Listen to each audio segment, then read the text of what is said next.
قال رب أنى يكون لي غلام وقد بلغني الكبر وامرأتي عاقر قال كذلك الله يفعل ما يشاء قال رب اجعل لي آية قال آيتك ألا تكلم الناس 3 أيام إلا رمزا واذكر ربك كثيرا وسبح بالعشي والإبكار.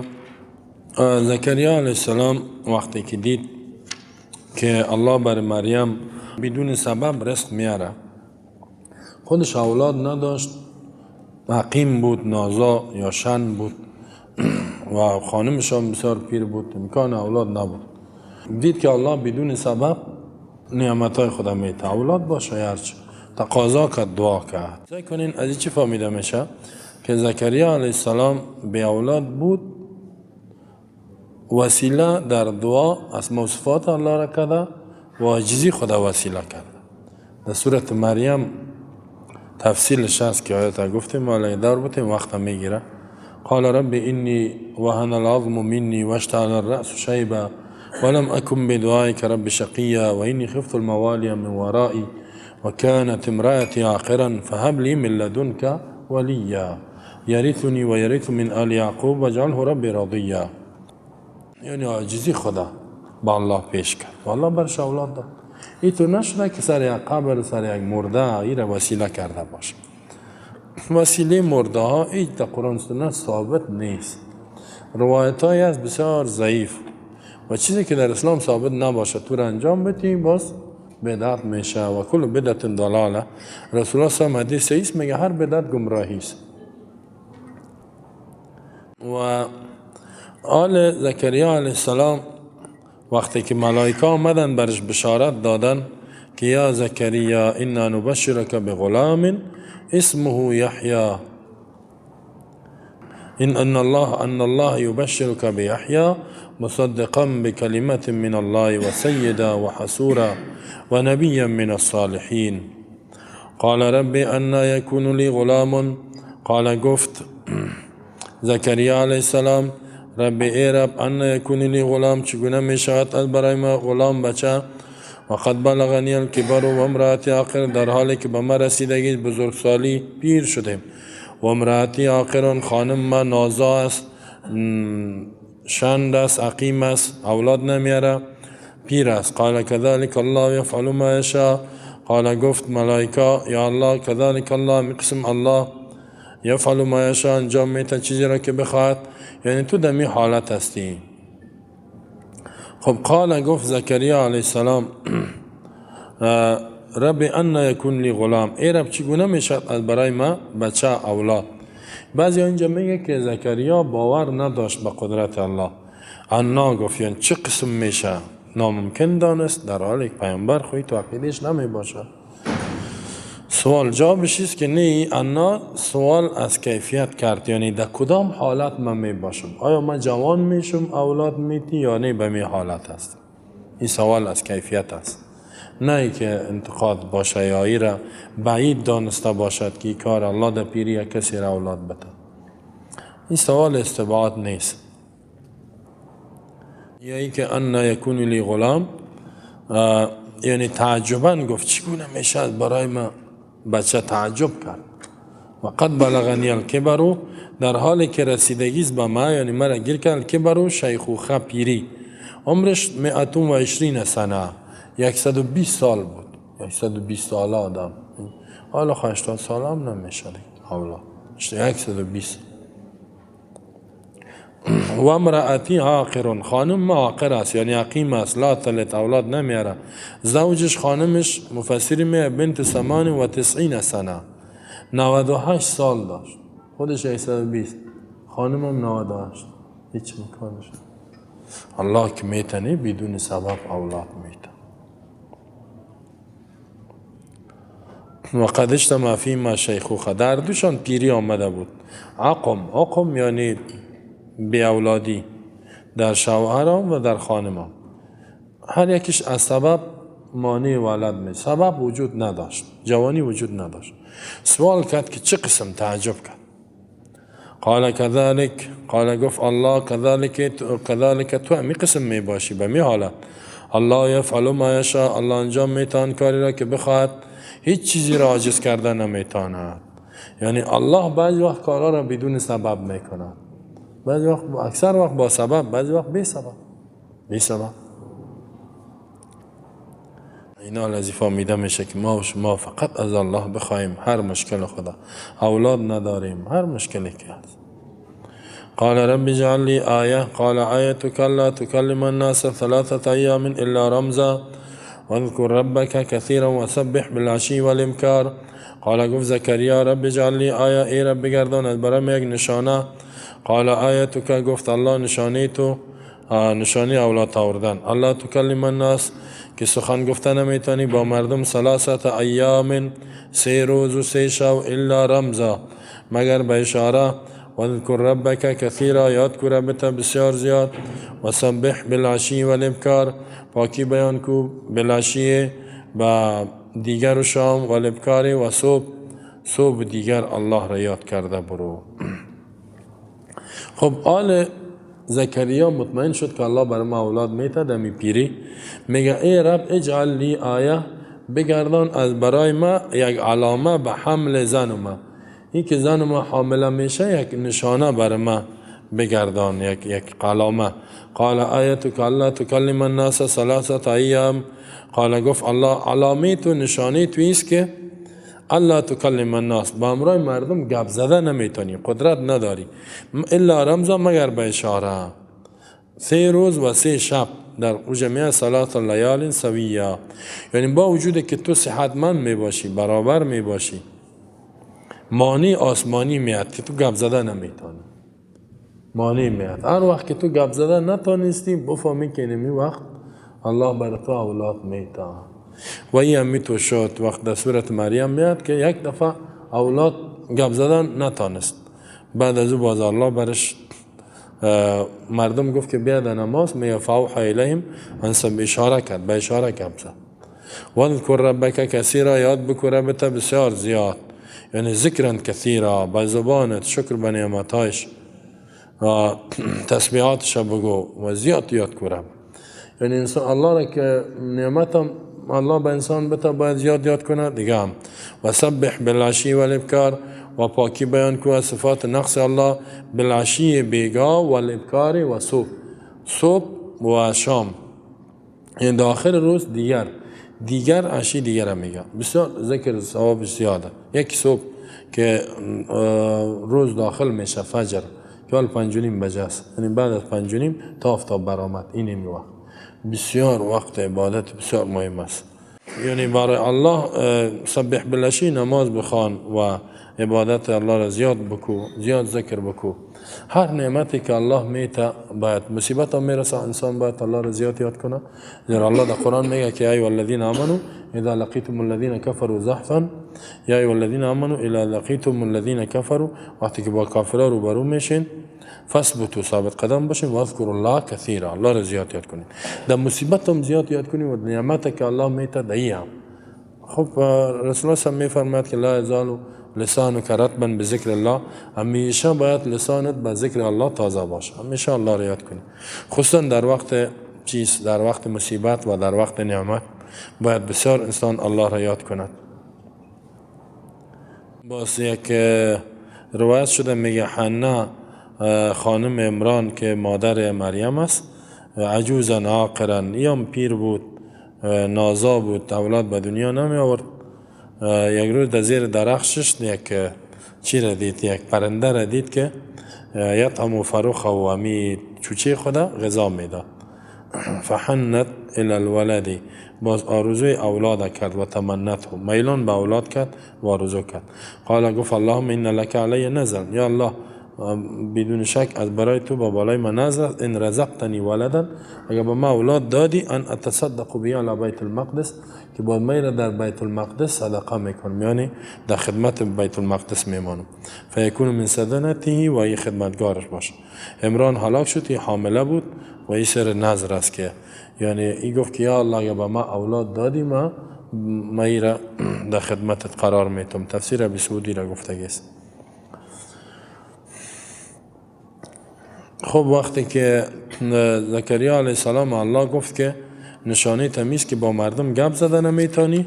اینجاست که الله متعال برازی اولاد باس میته و تفصیلش میاد که اینجا هم خود گفت که فنادته الملائکه و هو قائم یصلی فی المحراب ان الله یبشرک، الله بشارت داد و برش اولاد داد.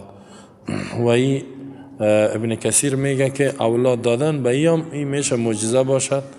برای مریم کرامت است. ابن کثیر میگه در این دلالت است به کرامت اولیاء و در سنت بسیار نظایر زیاد است. و یک واقع جابر هم آوردگی است، قصه جفنه. خلاصه است که نبی کریم صلی الله علیه و آله جا ایاما، یک روز یک گرسنه شد، چند روز. فدخل علی ابنتی، داخل شد به دختر خود فاطمه زهرا. سوالش کرد از طعام که غذا داری یک چیز به ما بیاری؟ فلم یکن عندها شیء، پیش از اون چیز نبود، پیش من نیست یا رسول. و ارسلت الی جارتها، و روان کرد به می فاطمه همسایش بالرغیفین، 2 دانه نان و قطع لحم، یک توتی گوشت. فوضعتها فی جفنه، در میکاسه ای را ماند که ماند. ثم رأت الجفنه، بعد دید در میکاسه را قدم طلعت لحما و خبزا، گوشتش زیاد شد و همیتو نانش زیاد شد. این تو مثالا یعنی بسیار زیادت میشه کرامت فاطمه بوده باشه. پس کرامات اولیاء ما قبول داریم، حق است به شرطی که ثابت باشه، ولی کرامت به اختیار آدم نیک نمی باشد. مثلا به اختیار مریم نبود یا کسی دیگه. بسیار روایت است، یا مثل که اصحاب کهف 309 سال نه خوابشان برد الله بیدارشان کرد، این کرامت است. اما کرامت، یک کسی که صاحب کرامت شد صفات الوهیت را پیدا کردن نمیتونه، خدا نمیشه، معبود نمیشه. یکم تا ما را میگن یا کرامت قبول ندارم. چرا قبول نداریم؟ داریم قبول. الله کرامت بده. بعد میگن بعد از مرگ قبول ندارم. بعد از مرگ هم الله بعضی را عزت میده، اما حاجت روا و مشکل کشا شده نمیتونه. اگر کسی میره مرده و قبر حاجت میخواد، دعا میخواهد که دعای ما قبول کنه یا شفاعت بکنه، را کرامت میدانه، این شرکی است، این ثابت نیست. کرامت بوده، ما را کسی متهم نکنه که کرامت قبول نداره.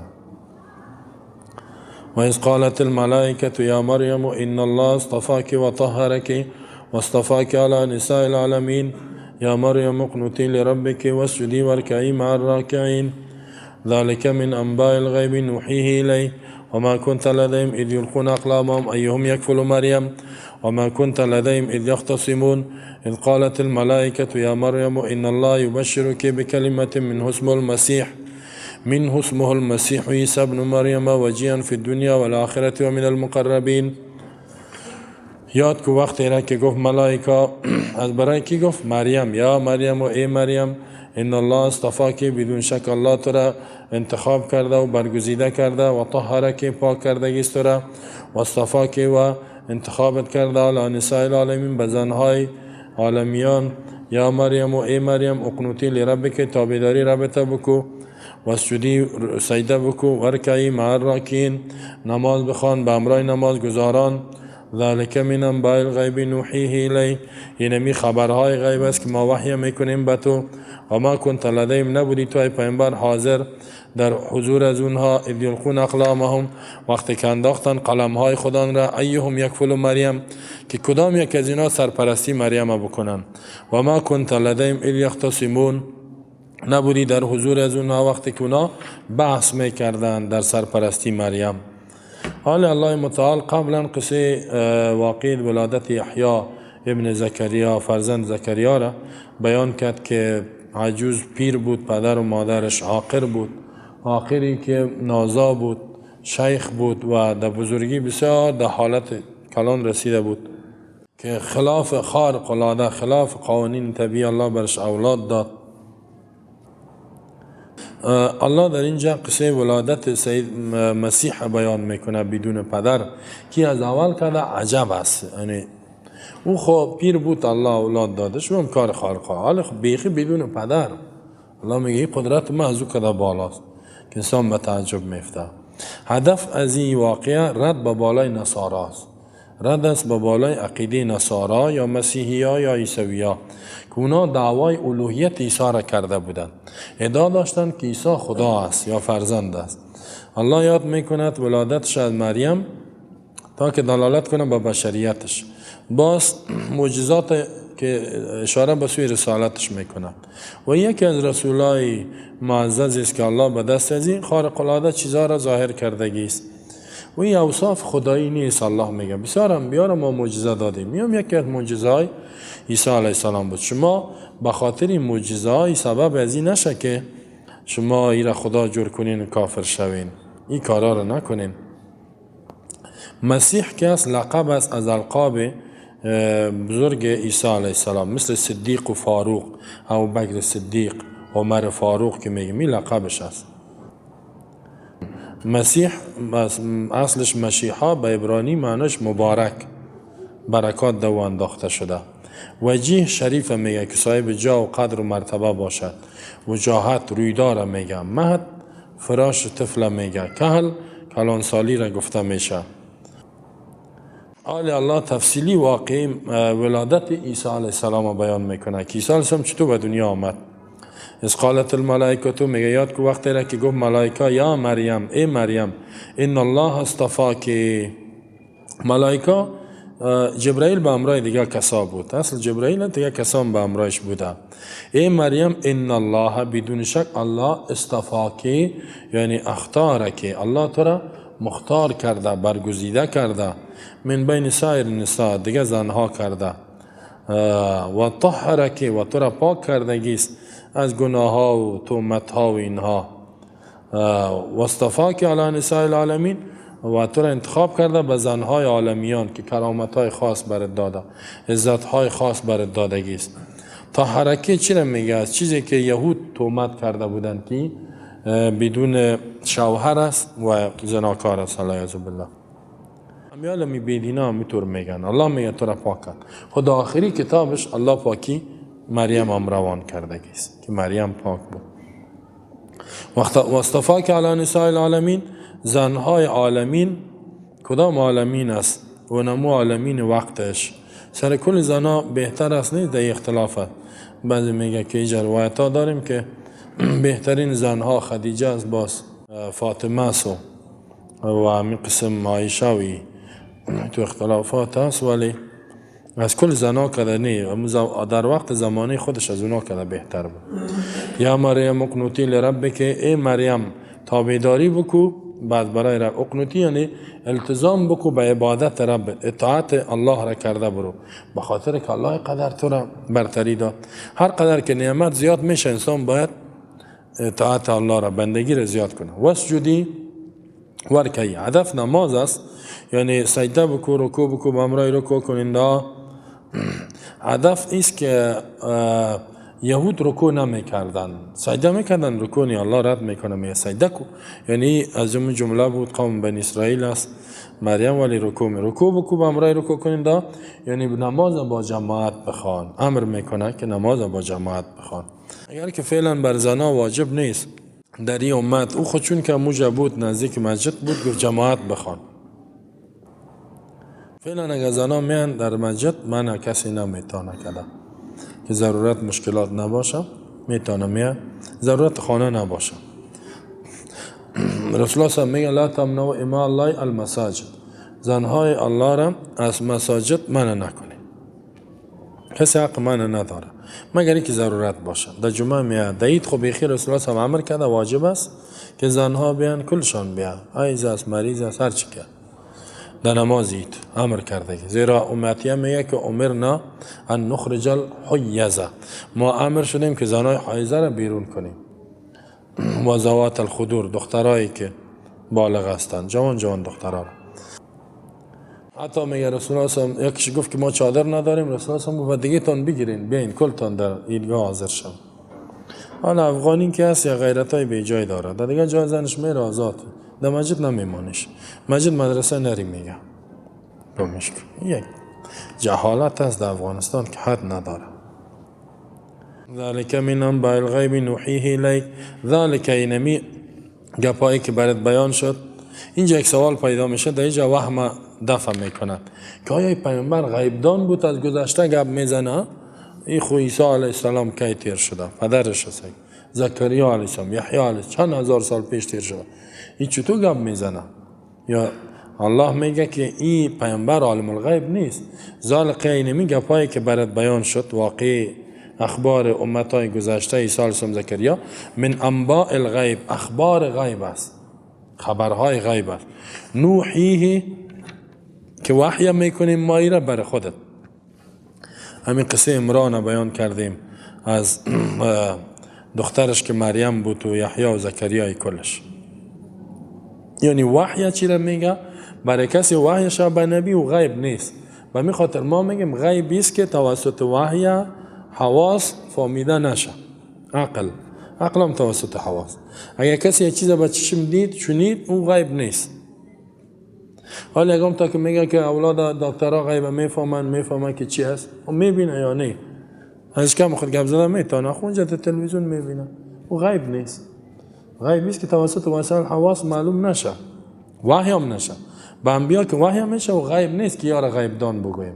و می خاطر الله در قرآن میگه قل لا یعلم من فی السماوات والارض الغیب الا الله.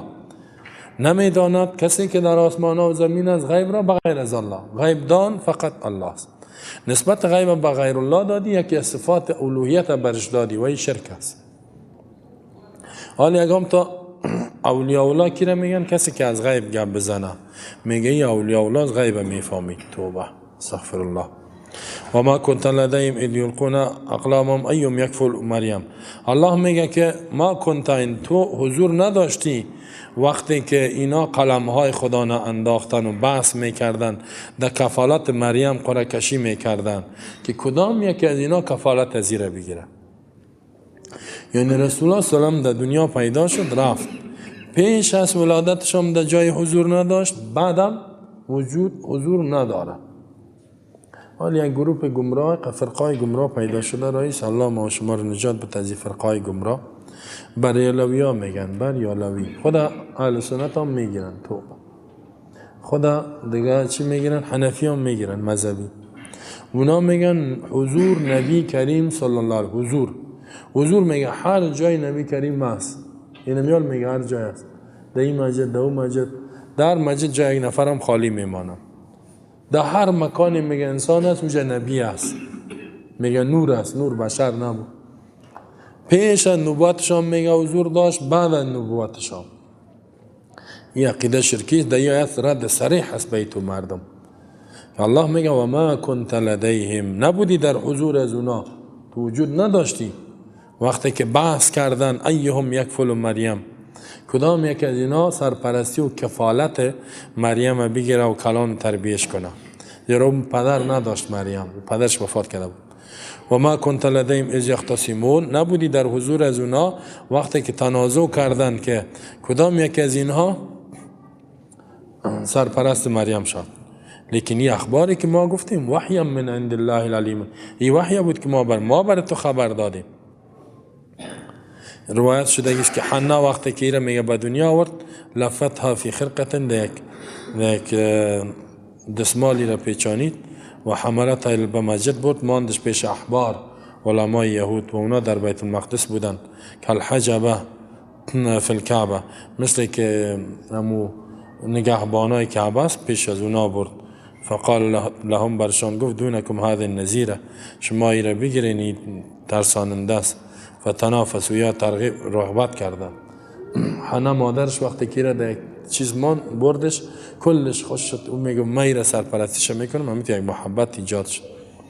چرا؟ لانه کانت بنت امام، زیری بنت امامشان بود. امام عمران که است، امام از کلان هم مردم بود در بیت المقدس. باز قرعه کشی کردن فخرجت فی کفالت زکریا، با در سرپرستی زکریا برآمد. فکفلها، زکریا علیه السلام کفالتش گرفت. تبری جلد 6 صفحه 155 روایت کرده است. ابن کثیر میگه که انما قدر الله کون زکریا کافلا، الله میگه مقدر کرد که زکریا سرپرستی مریم کند. چرا؟ لسعادتها، از جهت نیکبختی زمی زن بود، مریم بود. لتقتبس منه علما، تا که امی مریم علم بگیره زکریا، زیرا زکریا نبی بود، پیامبر بود، دیگهش نبودن. علما جما، علم بسیار زیاد، و عملا صالحا، عمل صالح را یاد بگیره. این رحمت الله بود که را در تحت تربیه و سرپرستی یک نبی قرار داد. مریم خب یک نبی که تو را تربیه کنه پاک صاف می باشه. قالت الملائکة یا مریم ان الله یبشرک بکلمة منه اسمه المسیح.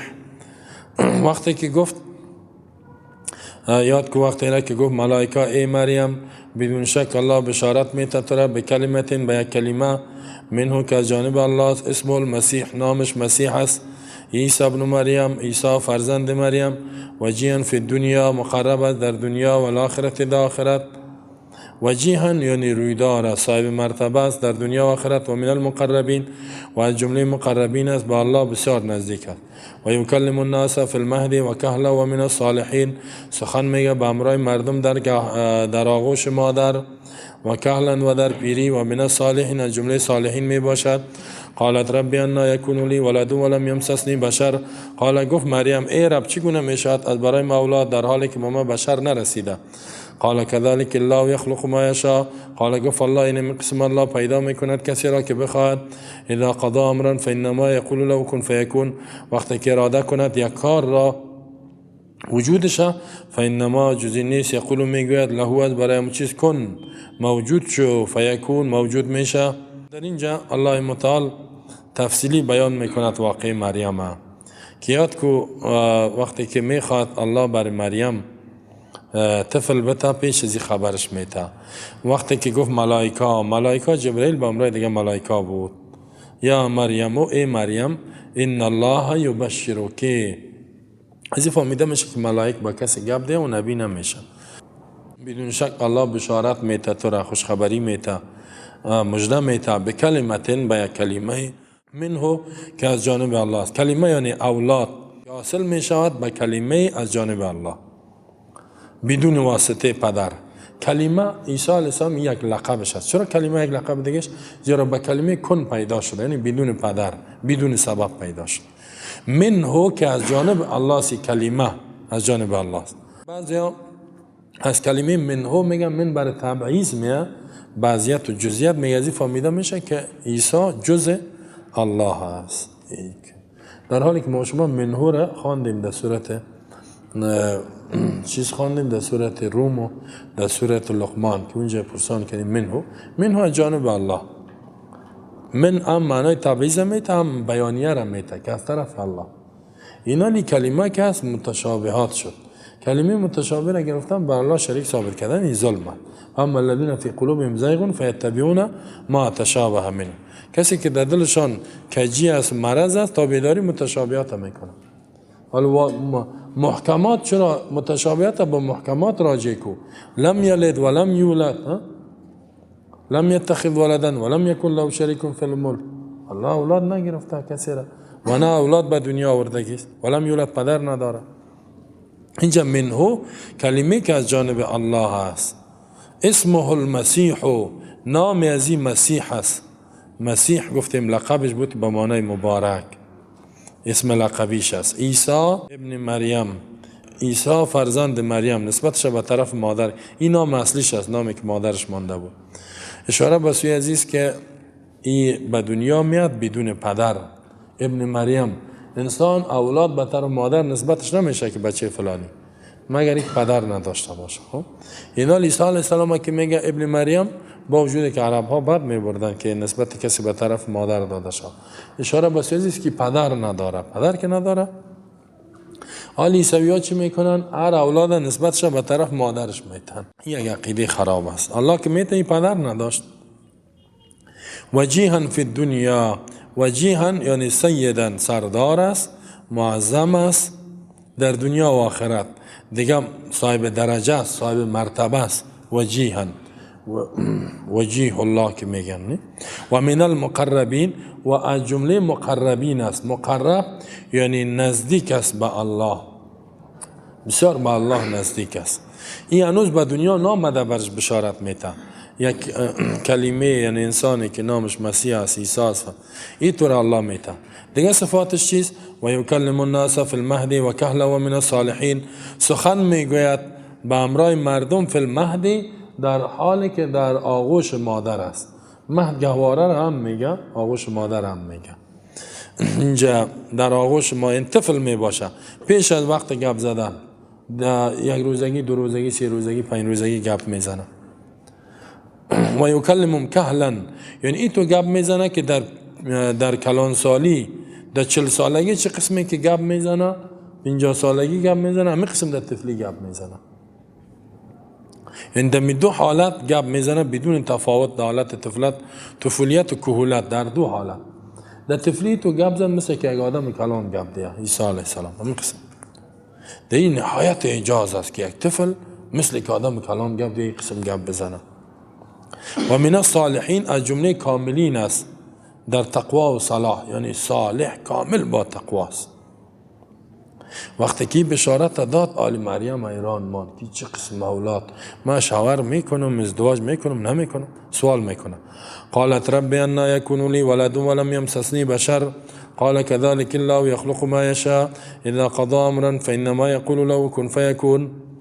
قالت گفت مریم رب ای رب انا یکون لی ولد، چگونه میشود از برای ما اولاد، با کدام کیفیت؟ ولم یمسسنی بشر، در حالی که نرسیده به ما بشر، هیچ انسان در جان ما دست نزده، ازدواج نکردیم. قال كذلك الله يخلق ما يشاء، قال گفت الله كذلك تو به می حالت هستی، الله يخلق ما يشاء، الله پیدا میکند آن چیزی را که اراده کند، اذا قضا وقتی که اراده کند امرا یک کار را، فانما يقول له كن فيكون، میگه تدبیر موجود شو پس موجود میشه. و يعلمه الكتاب والحکمه، دیگه این که تعلیم میده الله به این کتاب و الحکمت، حکمت را، حکمت فهم کتاب، و تورات یادش میته، و الانجیل انجیل یادش میته، و رسولا الی بنی اسرائیل، پیامبر می باشد به طرف بنی اسرائیل.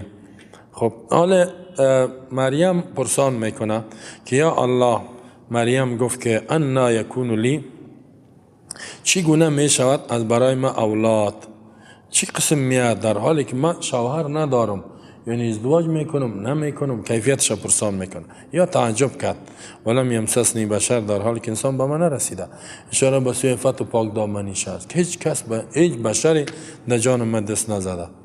قال كذلك، الله گفت كذلك یعنی هكذا امر الله، کار الله می قسم است، تو به می حالت می باشی، هیچ چیز الله را عاجز نمی کند که یک چیز بدون سبب پیدا کند که پدر و مادر نداشته باشد، با سبب بدون سبب. الله یخلق ما یشاء، الله خلق میکنه چیزی را که بخواد، بی سبب بدون سبب. اذا قضا به معنی فیصله کنه، اراده کنه یک چیز را، اصولش بدون تأخر و حاجت به سبب، فانما یقول، میگوید برای موجود شو موجود میشه، فیکون معدوم شو معدوم میشه. کار الله قداسانه، چقدر الله ذات قوی است. مخلوق کی میتونه؟ مردم اگه این قدرت الله را بفهمه، علم در قلبش جای بگیره، هیچ وقت به مخلوق رجوع نمیکنه، به مرده و هم به مرده یا بوت یا اینا، یا کسی که در توانش کار نیست که بر می بتی او بتی. و یعلمه الکتاب، یاد میته الله به این کتاب، کتابت میگه، نوشتن برش یاد میته. خود الله بعد میگه که هیچ بدون استاد نوشتن یاد داشت. و الحکمت، حکمت صداد در قول، یعنی سخن راست گفتن، عمل کردن، این طریق انبیا بود. خطایی نمی کند در گپ زدن و در عمل کردن و در دعوت دادن. و تورات و الانجیل، و دیگه میگرداند را برای ازی الله یاد میته تورات و انجیل، یعنی حفظ میکند تورات انجیل. تورات که بود دو احکام بود، انجیل به خودش نازل شدگیست. ابن کثیر میگه قد کان عیسی یحفظ هذا، و عیسی علیه السلام هم تورات حفظ داشت هم انجیل، هر دوش یاد داشت. دیگه انبیا خو انجیل نازل نشده بود، تنها تورات یاد داشتن. و رسولا الی بنی اسرائیل انی قد جئتکم بآیة من ربکم انی اخلق لكم من الطین کهیئة الطیر فانفخ فیه فیکون طیرا باذن الله و ابرئ الاکمه والابرص و احیی الموتى باذن الله و انبئکم بما تاکلون و ما تدخرون فی بیوتکم ان فی ذلک لآیة لکم ان کنتم مؤمنین. و رسولا پیامبر به طرف بنی اسرائیل اولاد یعقوب علیه السلام یهودیا، انی قد جئتکم، خوب آمد کلان شد چی؟ بدون شک ما آمدیم شما را به آیة من ربکم، به نشانه و معجزه از جانب ربتان، انی اخلق لکم من الطین، و معجزه چیست؟ بدون شک ما شکل میتم از برای شما من الطین از گل، که هیئت الطیر مثل شکل پرنده، فانفخ پف میکنم فی دمی شکل پرنده، فیکون طیرا میشود پرنده باذن الله، با حکم الله پرواز میکنه.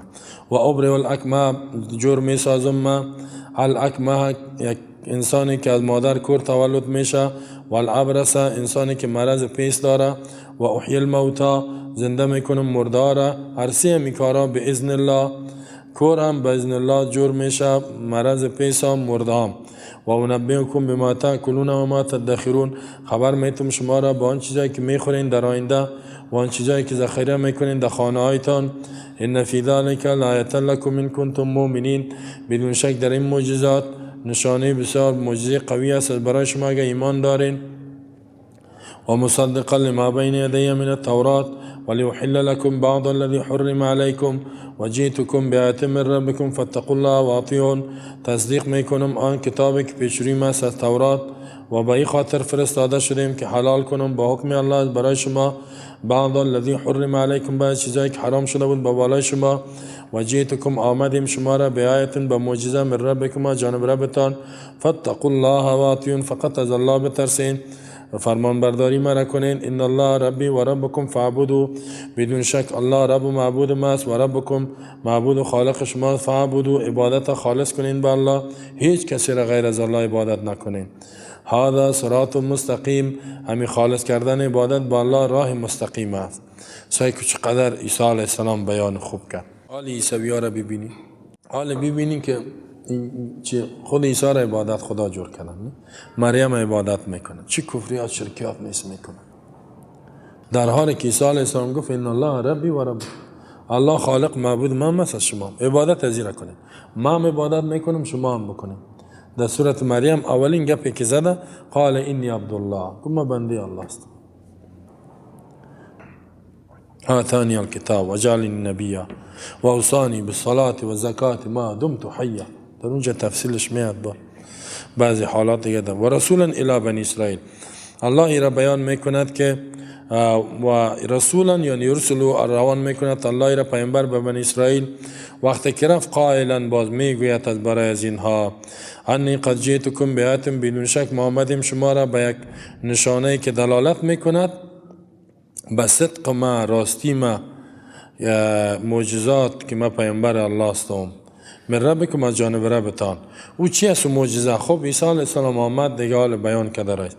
انی اخلق لکم من الطین که هیئت الطیر.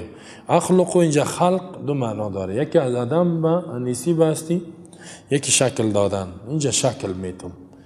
فتبارک الله احسن الخالقین، برکت دهنده ذاتی که بهترین شکل دهنده هاست. خود خلق از نیستی باستی کار الله است. از آدم با وجود هیچ ما شما کل دنیا جمع شد یک پیاله را نمیتونه خلق کنه. ای تو خلق که مادی از این را از نیستی باستی بیاره، هیچ نمیتونه. کل دنیا که تمیسا خود جمع شد. شکل این شیشه است، شکلش میته دیگه. عیسی علیه السلام انی اخلقو، ما شکل میتم از برای شما من الطین اصور لکم، از گل مثل چی؟ که هیئت الطیر، مثل شکل پرنده. باز گل میگرفت مثل شکل پرنده را جور میکرد، پف که میکرد پرنده میشد، حرکت میکرد. فانفخ فیه، پف میکنم در این صورت، فتصبح طیرا باذن الله، میگردد این پرنده به حکم الله پرواز میکنه. ابن کثیر میگه و کذالک کان یفعل، میقسم میکرد یصور من الطین، از گل میگه شکل جور میکرد، پف میکرد میرفت. باز ما مردم نشان میداد که ما رسول الله است، این معجزه است، این معجزه ما است که الله روان کرده. این یک معجزه. دوم و ابرئ الاکمه، شفا میتم ما با حکم الله جور میسازم. اکمه یعنی همون مردی که ولد اعما، کور تولد میشه، مرد است یا زن است. مثل که یک کسی را مرض برس رسیده، برس یک سفیدی سنگ در پوست، در داخل پوست میزنه، او را هم با حکم الله وقتی که امی کور مادرزاده، وقت بسیار معجزات انبیا در هر حالتی می آمد که مردم در هنر خوب مهارت می داشت، طبابت بسیار موج داشت. این تو یک معجزات الله به داد، کل طبیبا عاجز شده. دسته که در سر کور مادرزاد چشمش کش میکرد جور میشد با حکم الله.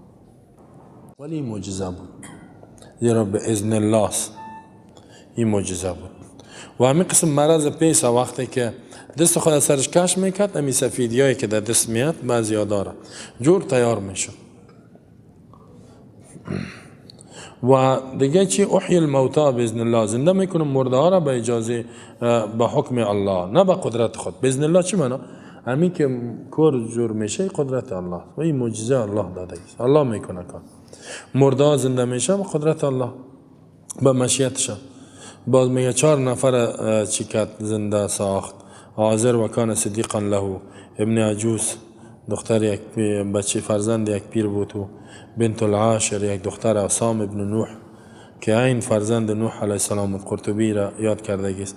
باذن الله را الله در بسیاری جای یاد میکنه که یعنی اله نبود، این معجزه بود. مرده را که میگه قم باذن الله، استاد شو به اجازه الله و چت از زیر قبرستان میخیست.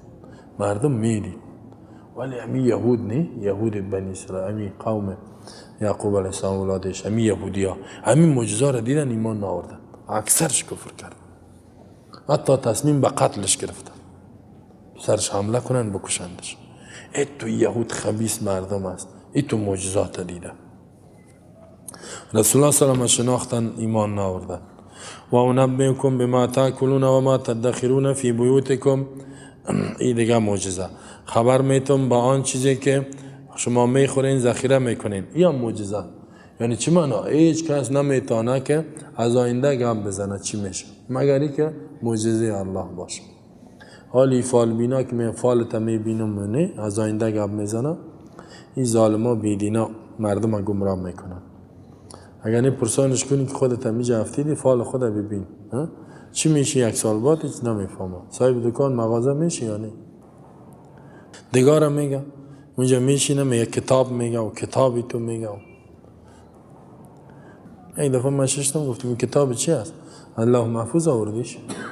من چون میگه کدام کتاب است؟ سعی که از الله بتا کفر از شرک هستی، تو مردم در شرک، تو از غیب گپ زده رایستی. او را میشینه باز میگه تو مصیبتات زندگی میاو، ای تو خوبی ها میاو. من دروغ گفتم انشالله صاحب 4 دانه نکاح میشی. او 1 دانه داره 4 تا نکاح میگه، خوشش میکنه 4 زن میگیری. و اخبرکم خبر میتم شما را آن چیزایی که غیب است، یعنی شما شک نمیکنین. چی میخوره انسان چی ذخیره میکنه. یا کسی که میخورد میامد میگفت داینده، میخورد میامد میگفت من چی خوردم، برش میگفت اینی چیزا خوردی، داینده ای را میخوری. او میدید این فی ذلک لآیة لکم ان کنتم مؤمنین، بدون شک در این معجزه است اگر شما ایمان دارین. یعنی نشانه واضح است که ما رسول الله است، به این ایمان بیارین. دیگه که مصدق لما بین یدی، آمدیم که تصدیق میکنم آن کتابی که پیش روی ما، تورات ما تصدیق میکنم. یعنی عقیده که ما دارم در تورات آمد، اخلاقیات هم بود، یک کم احکام فرق داشت. ما تورات تایید میکنم. ولی احل لکم بعض الذین کفر، حلال میکنم به حکم الله بعض آن چیزی که حرام شده بود در شریعت موسی. ابن کثیر میگه که دلیل است که عیسی نسخ کرد بعض شریعت تورات، منسوخ ساخت.